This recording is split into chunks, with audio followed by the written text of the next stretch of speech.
Okay. So my name is Dr. Joshua Aura. I'm basically here to enable you guys pass in your advanced financial management, in your advanced financial reporting, and the BDA, business data analytics. Those are the papers that I basically teach. And of course, the other papers I will also give support to the team that teaches. Great. So, and how do I do that? By producing this kind of podcasts, this kind of YouTube movies, which are for free. And then, of course, I also have online classes where I charge 4,200, and I'll be able to give you access to the Zoom, to our learning management system, where you'll be able to get notes and OTR videos. So thank you very much for giving me 1 minute to advertise my services. And here I am today. Why are we here? We are here, ladies and gentlemen, to look at what we call integrated reporting. Now, the very first thing that I would want you to appreciate is the meaning of the word integration from high school. When you guys were looking at mathematics, if you remember, we had that symbol of integration, which basically meant what here? Summation. It's an elongated S. Elongated S for what here? For summation. So to integrate is to sum, is to put together many parts to be able to constitute one whole or holistic model. So then in integrated reporting, what are we really putting together? In terms of our performance, we shall no longer be looking at just the financial performance. Remember, in most cases, we have been talking of financial performance, profitability every time, and they're just do an income statement. Then they came and said, no, this is a greedy model. Because when you look at profitability alone, you are basically looking at satisfying the shareholders alone, right? So in this case, you are snatching lots of monies from the other stakeholders, from customers, from employees, and giving it to only one person who is a profit maximizer, who is the shareholder. That is why they brought up this thing of an integrated report to give us what we call an annual report, which basically, to sum it all, has got like four components. So which are these four components? These four components, we shall be talking about what here? The governance report. We shall be talking about the social report. We shall be talking about the environmental report. We shall be talking about the financial report. And all that can be summed under what we call the triple P, bottom line. Triple P for what here? For profits, for planet, and then of course for people. Those three P's. And if you allow me, then I'll be able to read this very fast because I only have 20 minutes here. So what is integrated reporting? It's a concise. Concise means just relevant kind of communication on a company's strategy, governance, performance, and the prospects. How this can lead to creation of value in both actually the short, medium, and long term. It's a voluntary document for now, but blue chip companies have adopted it immensely. It enhances understanding of companies, which will guide decision making by the organization and other stakeholders. Ladies and gentlemen, the concept of integrated reporting is based on the understanding that an organization's value is not solely derived from its financial capital, but also from its relationships with other forms of capital, such as what we call the natural capital. Shall be looking at these types of capitals later on, such as natural, human, social, and intellectual capital. By considering these broad aspects, integrated reporting provides stakeholders with a more holistic understanding of the company's value creation and its impact on the economy, environment, and the society. Ladies and gentlemen, the most important thing that you're supposed to pick out of this when you disappear for your lunch is that an integrated report will be able to allow decision makers within and without the company to make what we call informed OTR decisions. So there are investors who will come and they are not greedy. When you have given them an integrated report, they will see, I mean, this company is able to generate these revenues, is able to generate these profits. But you see, that is not everything. Serious investors nowadays would want to look at what is your impact of your operations on the profitability of the company? That's fine. How about the impact on the environment? How about the impact on people, where people are looking at employees, surrounding community members, etc. So when you talk of integrated reporting, ladies and gentlemen, just remember that concise precision, communication to who? To various stakeholders about the company's performance, prospects, that's the future outlook, and then most importantly, about the strategy, There is no way you can talk over an integrated report if you're not talking of where are we today, right? Where shall we be tomorrow? Right? What are our prospects? What are the risks and in this case here, challenges, etc. So for us to be able to understand this thing very well, I would still want to continue sharing here. We are told the guiding principles. I mean, as you come up as an accountant, as a chief finance officer, as you come up in this case here with this integrated report IR, what are those principles that should guide you? There are a series of questions rather than a prescriptive list. So like number one, are you showing an insight into the future strategy? That's very important. You must give us the plan. You must give us like a strategic report, which in this case should be 5 years plus. Are you showing a holistic picture of the organization's ability to create value over time? Because people would want to be confident about your company. Number three, are you showing the quality of your stakeholder relationships? I mean, for example, is there a time you got some correspondence from a bank regarding, in this case here, some loan facility that you have with them, and for example, you never replied professionally? I mean, how are you managing stakeholder relationship? Are you good in this case here, for example, to the members of the community, surrounding community? Are you doing anything meaningful to them? Right? If those relationships are not okay, then the longevity of this organization will not be there. We have number four, are you disclosing information about matters that materially affect your ability to create value over the short, medium, and long term? So basically, are you giving us the risks of the company? Are you being concise? Concise, of course, there are people, you know, this integrated reporting is a voluntary thing. So there are people who will take that opportunity to put all the garbage that they have in their company in this annual report. No, we want you to give us a lot of relevant information only. Are you showing reliability, completeness, consistency, and comparability when showing your own ability to create value? Content elements, this has been asked severally, and so many students are not able to answer this correctly. Content elements. So this integrated report, what are the key things that they should be able to have? Right? Remember, again, these are cast on stone. As I told you, these are voluntary piece of document that you're putting together. It's not being guided by any, for example, IFRS standard, right? So these are general, but you'll always get others giving us their own versions here. So content elements, the first item that we expect to see on an integrated report is the organizational overview and external environment. So under this, what does the organization do? And what are the circumstances under which it operates? So is this company, for example, a manufacturing company? All right. All right. So when you talk of circumstances, we are looking at what you guys would have called like the SWOT, if you remember the SWOT, or PESTEL. External environment is PESTEL actually. How does politics affect us? How does the economy affect us? Like right now, serious organizations operating in Kenya under this new finance bill 2023, there are firms which have already released documentaries saying that if they implement this is how shall be affected. The governance. Under governance, you must give us the board of directors. Who are the board members? How many are they? Right. How many meetings are they supposed to attend in a year?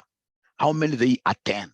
Good companies that will be able to show you an integrated report, which is actual integrated report given to us, for example, by Safaricom, EABL, even Coca-Cola.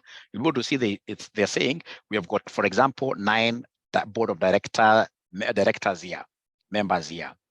And they are supposed to meet, like, say, 5 times a year. Johnson, so and so, attended only 3.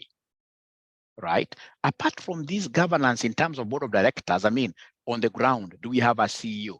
And is the CEO independent of the chairman of the board? Because again, we don't want the chairman to be the same running the day-to-day operations of a company. Chairman should only run the board of directors.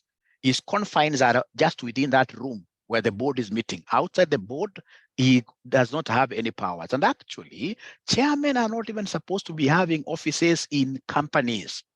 It's only in Africa, you'll get, for example, the chairman of IBC doing executive work. That this guy has an office and is the one who is even facing cameras every day. It only happens in Africa. If you're a chairman, good companies, for example, like Safaricom, is there anybody who knows the chairman of Safaricom by name?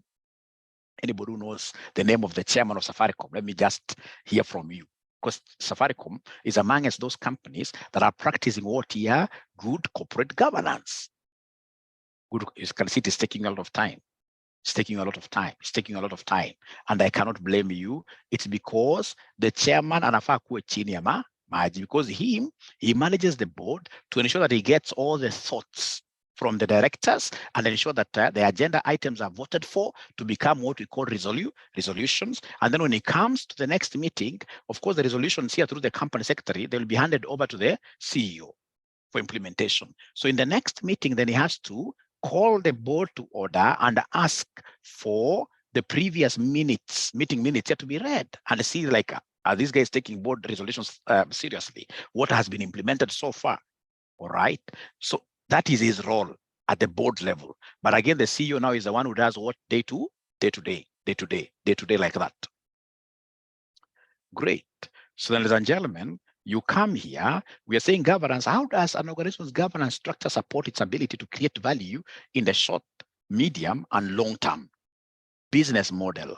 What is the company's business model? Ladies and gentlemen, if you ask me, for example, if it's RCM Online College, our business model basically talks about how do we raise revenue to sustain ourselves. So if it's a business model of RCM Online College, I'll be able to tell you that, number one, we are a renowned CPA training institution in East Africa. Our business model, of course, we are able to train these students here and they're able to give us fees. And fortunately, we happen to be amongst the few organizations, in this case as a company. Myself, I'm really quite leveraged. I have a lot of loans, which is very good. It makes me to wake up at exactly 2 a.m. every day, which is very good. But the company, as RCM Online, it's able to run on its operations fully funded by your fees. Fully funded by your fees. So that's our business model. Never, ever invest in a company whose business model is not provided. Don't do that. So as a potential investor, ask for an annual report, ask for a prospectus. In the prospectus there, try to understand how are these people making money. If you don't understand how they're making money, chances are they could even be engaging in money laundering activities, right? You must always engage these people to understand how they are raising money. And of course, understanding how they're raising money, then that is what we call the business case or business model.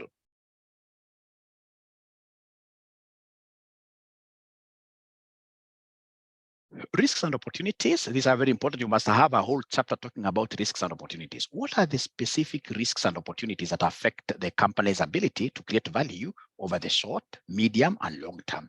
And how is the company dealing with them? How is the company dealing with them? So if, for example, it is a RCM Online College, I mean, we are faced with so many risks. For example, some of our key lecturers could easily resign. And of course, they set up shop in the next door, at the next door. That's a risk which we need to know how to do, what to manage.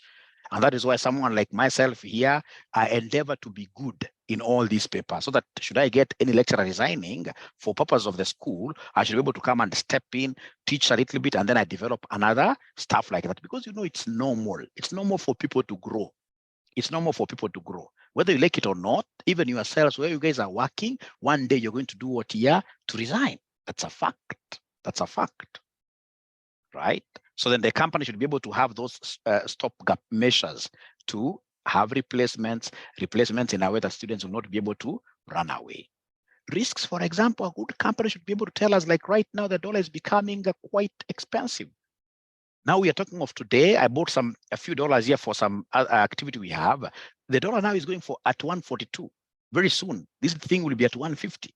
All right. So a good company, especially a company involved in importation, should be worried. Should be able to do a risk analysis. Should this dollar reach 200, then what will the impact of this in our profitability? And expose this to stakeholders. Don't hide. There are people who tell us that Mwalimu, even for example, this business model, if we tell this business investors here, our business model publicly, are we not going to invite competitors in this case here to come and steal our model and then they go up and shine? All right. There is no secrecy in this world. You must tell people what exactly you are doing like that. So remember, as you're giving us risks and opportunities, it will be very important for you to also tell us, I mean, what is it that you are doing? What is it that you are doing? That is very important to the investors. Don't just tell us that we have this risk, so what? You must tell us that fine, this risk exists, and this is what we are doing to ensure that. So if it's at the same online college, to manage also risks here, for example, right now we are really diversifying, right? We are trying to introduce so many courses, all right? Because we're looking at longevity, this company should be able to even outlive the owners. All right. Now, ladies and gentlemen, if, for example, it's RSM online to manage our risks, like right now, what are we doing? We have started a learning management system where we are putting now videos and what here, videos and notes. And then if you're keen enough, what you're doing is to, like now, Mwalimu here, in those LMS, I'm teaching like all the papers because it's video, you know, like now I'm shooting all the papers in the evening like that. So once in this case here, we have this kind of a model where a student just pays us 4,200 and then we connect them to what? We connect them to our videos and to our notes for free. I'm so sure there will be very few colleges in the future which will be doing that. For now, of course, I'm facing challenges, but come like 1 or 2 semesters, like a student knowing that once I go to this college, I have notes full. And in this LMS, I can even do tests because now CAS neighbors introduced this concept of CATs. From next semester, they're going to CPA part 1, right? And basically now what that means is that our LMS should be like providing what we call an exam environment where students will be able to interact with these kind of questions that, like when they go to CASNEB examination system, which will be online, then they should be able to, that's the kind of thing that I'm talking about. You should be able to show investors into the future, how are you going here? Otherwise, you will be a manager or a CEO who is rudderless, who does not know where they are going. Ladies and gentlemen, remember, even the biggest people that you see in some of these biggest businesses, like the ones I follow, like Elon Musk, the first thing these guys do as CEOs is to understand their business, the way they understand the back of their hands. If you're running a business that you don't understand very well, you're going to become mediocre. You cannot be able to rise up there, right? I need in this case here to showcase that I'm the one in this case here who is running a more successful company. So at the end of the day, should I call you guys to buy into our shares, then you should be able to buy our shares at RCM Online College because we would want also to float at the stock exchange. All right. And all that information now will be given in what we call an integrated report, So we have strategy and resource allocation. Where does this organization want to go? And how does it intend to get there? Like what I've just explained really serves this point very well. Then we come to performance. To what extent has the organization achieved its strategic objectives for the period? And what are its outcomes in terms of the effects on the capitals? So if it's RCM college here, of course, we have our strategy. Strategic means long-term. So what are our long-term goals? Of course, these are private. This is a commercial entity. The biggest, in this case here, long-term goal is to maximize what here? Our wealth. So to be able to maximize our wealth, when, for example, we get profits here, what do we do with these profits? Right? Of course, some of it will be given to the owners as dividends, but most importantly, we must retain most of this cash in here to build our 6 types of capitals. Remember these 6 types of capitals? In most cases, when you come to a business, like when I came to RSM Online College, we had nothing, right? Nothing. So these are things we need to keep on now manufacturing, right? You must have heard of this story where somebody starts a chicken business, but in this case, here selling what here? Feathers, So you're coming with nothing, but you're supposed to build up those 6 capitals, like human resource capital. Listen to me very well. So we have here the 6 capitals. So 6 capitals, we have financial capital. This includes funds, investments, and other financial resources that an organization uses to create value and generate returns for its stakeholders. Ladies and gentlemen, there is nothing as important as growing the equity of the firm. The equity of the firm. This is so important. I don't support Ruto at all, but trust you me, and I don't talk politics, don't take me wrongly here, but trust you me, this thing that he's talking about, like let's finance our country ourselves, it's all about, I mean, we people have to, it's either equity or debt. So if we don't give him equity, then he has to borrow. So in this case, he's trying to raise what we call financial capital. You as the CEO, amongst the capitals that you must always, in this case here, put your hands on is this finance capital. And you can only raise this finance capital if you're ensuring that your revenues are growing by the day. You're ensuring in this case that your costs are reducing by the day. You're cutting on costs for you to grow the profit muscle, because profit is revenue minus cost. All right? Hapana ona pesa biashara kama ni yako, unaweza per DM. No. Be very, very focused, because you must grow financial capital by, ladies and gentlemen, retaining most of the profits in the company. And you must tell us in this case here how then you are able to support this capital, and I'll be able to show you. Then we have what we call manufactured capital. This now refers to physical assets and infrastructure, such as buildings, machinery, equipment, and technology that enables an organization to conduct its activities and deliver its products or services. And the manufactured capital, ladies and gentlemen, basically we're looking at the PPE. You've come in as a CEO. You've gotten, in this case, your buildings that are owned by that company. But at the end of the day, you'll get a foolish CEO, I mean, even not maintaining them.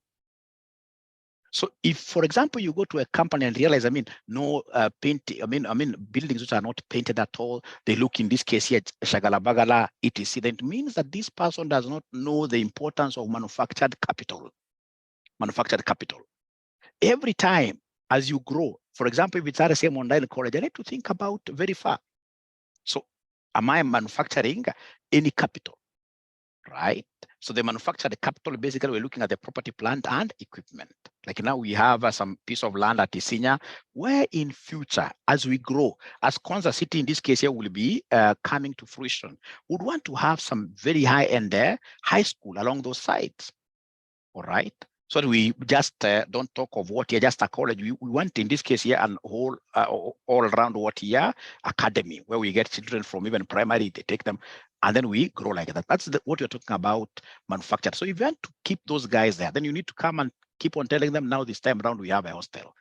This hostel, in this case, like if you saw this on YouTube, when Sarit Center director was being interviewed, I mean, these guys even brought architects from outside to come and just design the lighting, the effects, so that as you go into Sarit as a potential client, you'll be able to even, I mean, spend like 3 hours there easily. That's what we call manufactured capital. You are growing your property, plant, and equipment list through renovations, through even building new ones. Manufactured capital.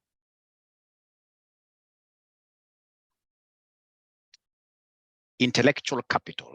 This encompasses intangible assets, knowledge, intellectual property, and other forms of intellectual resources that contribute to an organization's value creation, innovation, and a competitive advantage. And the intellectual capital, ladies and gentlemen, this is where we are looking at things like trademarks. And I believe I went slow on this as RCM Online College, given that I'm the one who came up with this brand RCM at the initial stages. That's about 15 years ago. So because of my heavy presence in social media, what is happening, anytime in this case here, you get somebody coming up with a new college, they would want to have that initials of what RCM.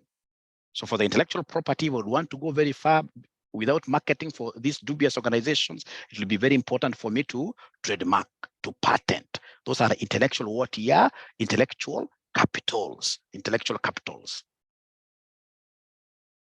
All right, so we go to human capital. This is again where so many people go wrong.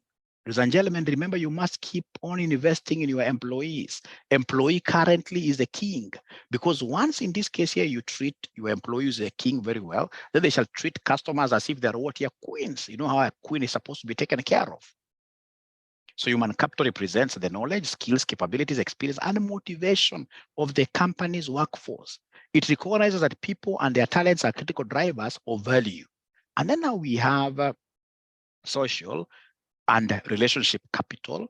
This focuses on the relationships, networks, and the interactions an organization has with its stakeholders, including customers, suppliers, employees, communities, and other external parties. It encompasses aspects such as trust, reputation, brand, and social license to operate. Remember, social license is very important. Look at, for example, the law says some of these farms like tallow oil in Turkana, the Inikar, simply because they don't want to engage in proper CSR. So one day, the members of Turkana County will come and picket. They sit down on the roads and say, you guys are not going to transport your oil for about even 3 weeks. So fine, you have all the licenses, but you see, we have got what we call the social charter. If you don't have, in this case, acceptance at the local community here, then you will not be able to go very far. I love what I normally see at Isinya. Isinya, we have this company which makes tiles. They call it, what is that name of that company? Big company near Uma University. So, for example, it has an understanding with the local leadership there. That, for example, is it every time they're hiring, there is a quota for the locals, in this case, to be done what who should be employed, like 50, actually more than 50%. Then that would mean automatically that these guys now become like you, when your ambassadors around there. There is nobody who will come to disturb you, So this is very, very important. It's called social capital, the power of networking. Like if you look at RSM Online College currently, what am I doing in terms of, in this case here, partnerships? Like now I've partnered with the Office of the Auditor General. Now they're really sponsoring their students in this case here because to sell the idea that online is cheaper. Most CDFs now are able to pay fees for their students here. Right? We have PwC, like PwC now paid for 18 students. In this case here, at what year? RCM online. So those are the kind of partnerships that we want.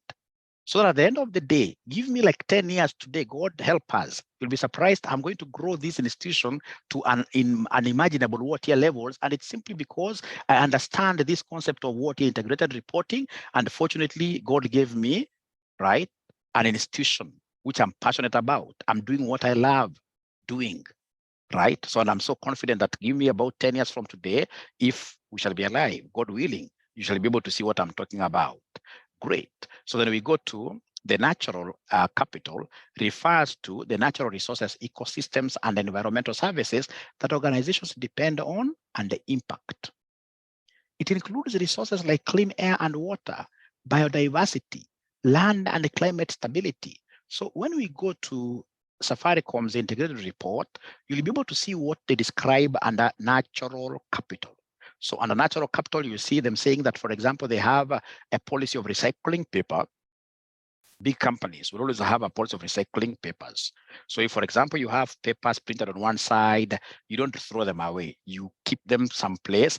And then, of course, for some internal work, you can have the other side being used. All right. We have in this case here, for example, Stanchart, when they went to their branch at Westlands. I mean, these guys are able to satisfy themselves. Even water is being recycled. Look at, for example, the CBK towers, pension towers. The lighting they're using there, all of it is what here? All of it is solar. All those glass you see, in this case, they are not your normal window panes. Those are solar systems, solar panels. So to the natural capital, what is it that you have done to ensure that for longevity, we are empowering, in this case here, the environment, which basically is the main giver of our resources that we need.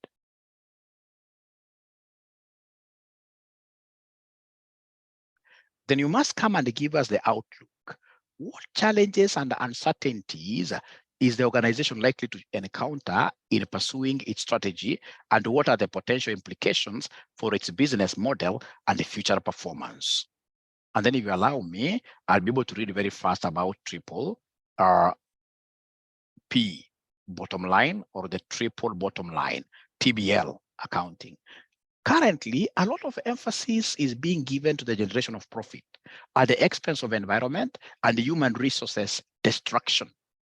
So basically, we are destroying human resources. We are stealing from employees. We are getting billions, and yet you are paying employees peanuts. That is why most of them, even from Madare North, to go to industrial area, they can't afford bus fare. Most of them, they are walking every day to from Madare North to work, and then from industrial they're going back, and yet the directors in this case are pushing heavy machines.